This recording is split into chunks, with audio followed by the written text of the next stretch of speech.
తాకట్లో ఉన్న మీ బంగారాన్ని విడిపించి ఆ రోజు ఆన్లైన్ రేటుకి కొంటాం. Sharma gold company. నమస్తే ఉమాదేవరకొండ గారు. నమస్తే అమ్మా. ఉత్తర నక్షత్రం వారి గనక మనం చూసుకుంటే ఏ విధంగా ఉండే అవకాశం ఉంటుంది అంటారు? ప్రత్యేకించి నక్షత్రం వారు ఏ విషయాల్లో జాగ్రత్తలు వహించాలి? ఈ నక్షత్రంలో వచ్చే 1-2 పాదాల వారిగా మనం చూసుకున్నా లేదా నక్షత్రాల వారికి గనక మనం చూసుకున్నా ఎటువంటి మార్పులు చేర్పులు ఉండే అవకాశం ఉంటుంది అంటారు? ముఖ్యంగా ఉత్తరా నక్షత్రము ఇందాక మనం మాట్లాడుకున్నామండి పుబ్బ గురించి. పుబ్బ ఉత్తర నేత్ర ద్వయోహ ఈ 2 నక్షత్రాలు కూడా కంటి ఆకృతిలో 2 నక్షత్రాలు కలిపి మనకి కనబడుతూ ఉంటాయి. అయితే ఇంకా ఉత్తరా నక్షత్రము సింహరాశిలో 1 పాదం ఉంటుంది, కన్యా రాశిలో 2, 3, 4 పాదములు ఉంటాయి. అంటే సింహరాశిలో 26.40 డిగ్రీల దగ్గర నుంచి కన్యా రాశిలో 10 డిగ్రీల దాకా చంద్రుడు సంచరిస్తున్నప్పుడు కనుక ఎవ్వరు జన్మించినా ఈ ఉత్తరా నక్షత్రం కిందే పరిగణించబడతారు. అయితే ఇంకా ఈ ఉత్తరా నక్షత్రం విషయానికి వస్తే టే టో పా పి అండి. అంటే ఎవరైతే మాకు డేట్ ఆఫ్ బర్త్ లేదు అనుకుంటున్నారో వాళ్ళు ఈ టే టో పా పి అనేటువంటి అక్షరాల మీద కనుక జన్మనామం ఉంటే ఖచ్చితంగా వాళ్ళది ఉత్తరా నక్షత్రం కింద పరిగణించవచ్చు. అయితే ఇంకా మనం చెప్పుకోవాలి అనుకుంటే ఉత్తరా నక్షత్రానికి అధిపతి గ్రహాల్లో రవి. ఈ 1 పాదము సింహరాశిలో ఉంటుంది కాబట్టి సింహరాశికి సంబంధించి రవి. తరువాత ఉత్తరా నక్షత్రానికి అధిదైవము అర్యముడు అంటే సూర్యుడు, మళ్ళీ రవి. అదేవిధంగా మిగతా 3 పాదాలు కన్యా రాశిలో ఉంటాయి కాబట్టి దానికి సంబంధించి అధిపతి బుధుడు. అంటే ఇక్కడ రవి అర్యముడు బుధుడు అనేటువంటి ఈ కాంబినేషన్ ఎప్పుడైతే ఈ ఉత్తరా నక్షత్రానికి ఉందో చిన్న వయసులోనే ఒక విపరీతమైన సక్సెస్ సాధించడానికి వీళ్ళకి ఎక్కువ అవకాశాలు ఉంటాయండి, స్కోప్ ఉంటుంది.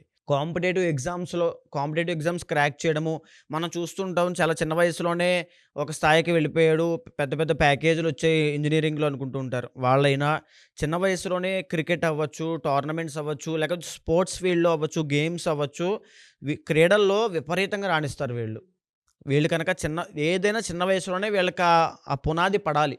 తల్లిదండ్రులు మీకు నేను చెప్పేది ఏంటనంటే మీ పిల్లల్లో ఎవరైనా సరే ఉత్తరా నక్షత్రం వాళ్ళు ఉంటే చాలా అదృష్టవంతులు మీరు.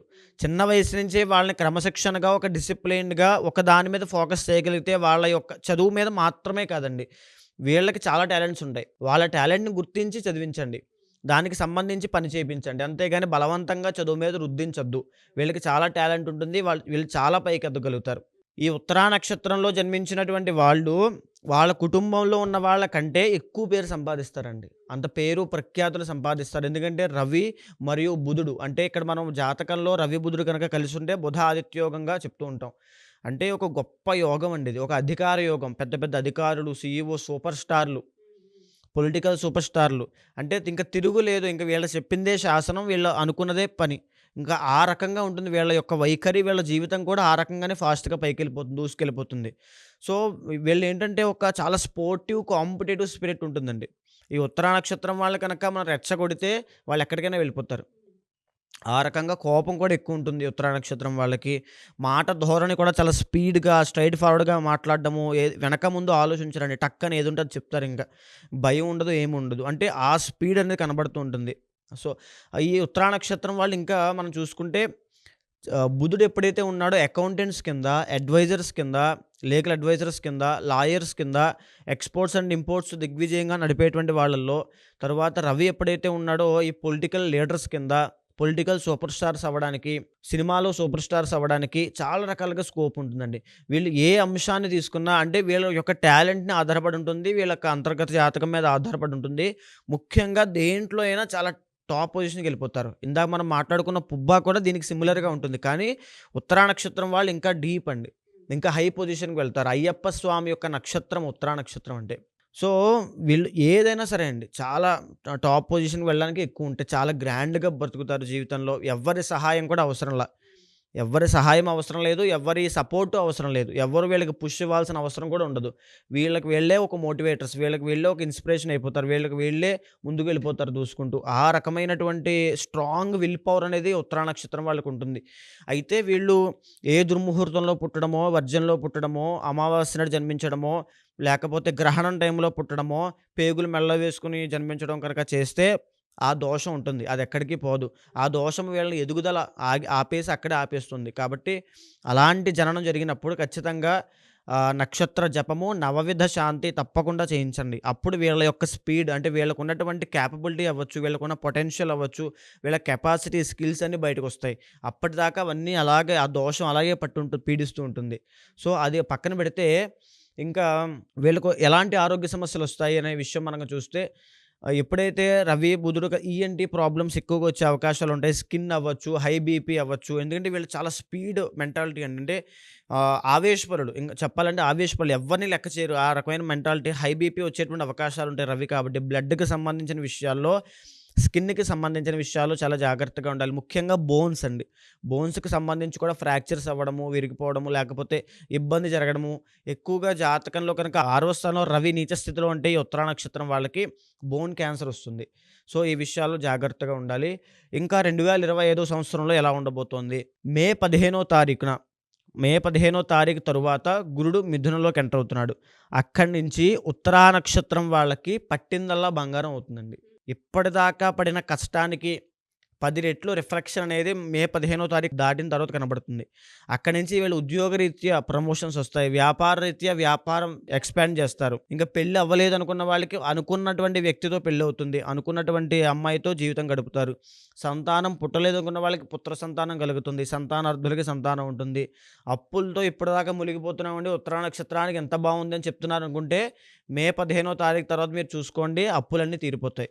సో, ఇంతటి యూనివర్సల్‌గా ఉత్తరా నక్షత్రానికి ఇంత మంచి రోజులు రాబోతున్నాయి కాబట్టి మీ ప్రయత్నం కూడా ఆ రేంజ్‌లో ఉండాలి. మీ ప్రయత్నం ఆటోమేటిక్‌గా ఆ రేంజ్‌లోనే ఉంటుంది. కానీ మీకు ఏదైనా వర్జ్యము, దుర్ముహూర్తం లాంటి టైంలో మీరు జన్మించినట్టయితే మీకు తెలీదు. ఆ పరిస్థితి, ఆ ప్రభావము, మీ యొక్క విల్ పవరు అవన్నీ డైల్యూట్ అయిపోతాయి. అంటే మీరు అంత స్ట్రాంగ్‌గా ఉండలేరు. భయపడుతూ ఏం జరుగుతుందో ఏంటో అని చెప్పి ఆ రకమైన మనస్తత్వం ఉంటారు. మీది ఆ రకమైన మనస్తత్వం కాదు. సో, ఎప్పుడైతే ఈ నవవిధ శాంతి నక్షత్ర జపము చేస్తారో అక్కడి నుంచి మీ ఒరిజినల్ కెపాసిటీ ఏంటో బయటపడుతుంది. మీ పొటెన్షియల్ అంతా మే 15వ తారీఖు తర్వాత రిఫ్లెక్ట్ అవుతుంది. సో, అప్పటిదాకా వేచి ఉండాల్సిందే. ఆ తరువాత వచ్చేటువంటి పరిస్థితుల్ని చేజెక్కించుకునే అవకాశాన్ని, ఆ రాజయోగాన్ని అనుభవించడానికి తగిన పరిస్థితులు చేయాలి. చాలామంది ఆరోగ్య సమస్యలతో, వ్యాపార సమస్యలతో, ఆర్థికంగా చాలామంది ఇబ్బందులు పడుతూ ఉంటుంటారు. వాళ్ళకంటూ కొన్ని పూజలు ఉంటూ ఉంటాయా? అవి చేయడం వల్ల మనకేమైనా ఫలితం ఉండే అవకాశం ఉంటుంది అంటారా? జాతకరీత్యా ఒకసారి మిమ్మల్ని కలిసి మా రాశి వారికి ఈ విధంగా ఉంది, మా నక్షత్రం వారికి ఈ విధంగా ఉంది, మేము అంతర్గత జాతకం చూపించుకొని పూజలు చేయించుకోవాలనుకుంటున్నాం, లేదా ఒకసారి మా రాశి వారికి ఏ విధంగా ఉందో కలవాలనుకుంటున్నాము అని అడిగే వాళ్ళు ఉంటుంటారు. వాళ్ళందరికీ మనం టైం ఇవ్వచ్చా? అంతర్గత జాతకంలో మిగిలిన 50% అనేది నిర్ణయించబడుతుంది. వాళ్ళ జాతకంలో గజకేసర యోగము, లక్ష్మీ యోగము, చంద్రమంగళ యోగము, లేకపోతే కాలసర్ప దోషము, కుజదోషము ఇలాంటివి ఏవైనా దోషాలు, యోగాలు రెండింటిని గమనించిన తర్వాత వాళ్ళు ఏ ఫీల్డ్‌లోకి వెళ్తే బాగుంటారు, ఆ మనిషి సక్సెస్ అవ్వాలంటే ఏం చెయ్యాలి, ఏ పూజ చెయ్యాలి. ఇప్పుడు పూజ అనేటువంటి విషయం ఎంత ప్రాధాన్యత ఉంటుందంటే సత్సంగత్వే నిస్సంగత్వం, నిస్సంగత్వే నిర్మోహత్వం అని చెప్పి శంకరాచార్యులు చెప్పారండి. అంటే మనం చేసేటువంటి కర్మలు, అంటే మన పూజల ఆధారంగా మన పూర్వపుణ్యము, పూర్వ పాపము, అంటే మనం ఏదైతే ప్రారబ్ధ కర్మ ఉందో దాన్ని మార్చుకుని మనకు అనుగుణంగా చేసుకుని మనం సక్సెస్ అవ్వచ్చు, విజయం సాధించవచ్చు అని చెప్పి శంకరాచార్యులు చెప్పారు. ఆ విధంగా ఏ పూజ చెయ్యాలి, ఏ పూజ పడితే ఆ పూజ చేసేస్తే, అంటే మందు తలనొప్పి వస్తున్నప్పుడు కాళ్ళకి మందు వేసాం అనుకోండి, అది పనిచేస్తుందా? పనిచేయదు. ఏ పూజ చెయ్యాలనేటువంటిది జాత చక్రంలో నిర్ణయించబడి ఉంటుంది. ఏ అంతర్దశ నడుస్తోంది, ఎవరు కారణం అయ్యారు, ఏ కర్మ వల్ల వీళ్ళు ఇబ్బంది పడుతున్నారు, పితృశాపం ఉందా, కాలసర్పదోషం ఉందా, లేకపోతే ఏ దోషం ఉంది, సర్పశాపం ఉందా, ఎలాంటి దోషం ఉంది, బ్రాహ్మణ శాపాలు ఉన్నాయా అనేది ప్రతిదీ గమనించిన తర్వాత ఆ పూజ చేసినట్లయితే, ఆ మంత్రం జపం చేసినట్లయితే తప్పకుండా ఆ వ్యక్తికి విజయం అనేది వస్తుంది. సో, ఎవరైనా సరే అప్రోచ్ అవ్వచ్చు మనల్ని. తప్పకుండా అప్రోచ్ అవ్వచ్చండి. మీరు ఎవరైనా సరే మా ఈ ఎపిసోడ్స్ కనుక చూస్తూ ఉంటే, ఒకవేళ మీరు రాసులు కనుక పూర్తిగా చూసినా, నక్షత్రాలు మీరు చూస్తూ ఉన్నా, మాకు జాతకంలో ఈ విధంగా ఉంది, మేము ఒకసారి కలవాలి అనుకుంటున్నాం, అంతర్గత జాతకం చూయించుకోవాలనుకుంటున్నాం, లేదా పూజలు చేయించుకోవాలనుకుంటున్నాం. చాలామందికి కాలసర్ప దోషాలు అని చెప్పి, అర్ధాష్టమ శని అని చెప్పి, అష్టమ శని అని చెప్పి అంటూ ఉంటారు. కొంతమందికి వ్యాపారంలో కలిసి రాకపోవచ్చు, కొంతమంది ఆర్థికంగా నష్టపోవచ్చు, కొంతమందికి ఆరోగ్య సమస్యలు తలెత్తుతూ ఉండొచ్చు. ఇవి కంటిన్యూస్గా మేము ఫేస్ చేస్తూ ఉన్నాము. వీటిని అరికట్టాలి అంటే పూజా బలం అనేది ఒకటి ఉంటూ ఉంటుంది. దాన్ని మేము పట్టుకోవాలనుకుంటున్నాము. ఆధ్యాత్మికంగా ఒక పవర్ ఉంటూ ఉంటుంది అని మాట్లాడుతూ ఉంటుంటారు. అందులో కనుక మీరు ఒకవేళ తెలుసుకొని మీరు పూజలు చేయించుకోవాలనుకున్నా, జాతకం చూపించుకోవాలి అనుకున్నా, కింద స్క్రోల్ అవుతున్న కాంటాక్ట్ నెంబర్ని కాంటాక్ట్ చేయొచ్చు. థ్యాంక్ యూ అండి. Thank you so much. నమస్తే అమ్మా.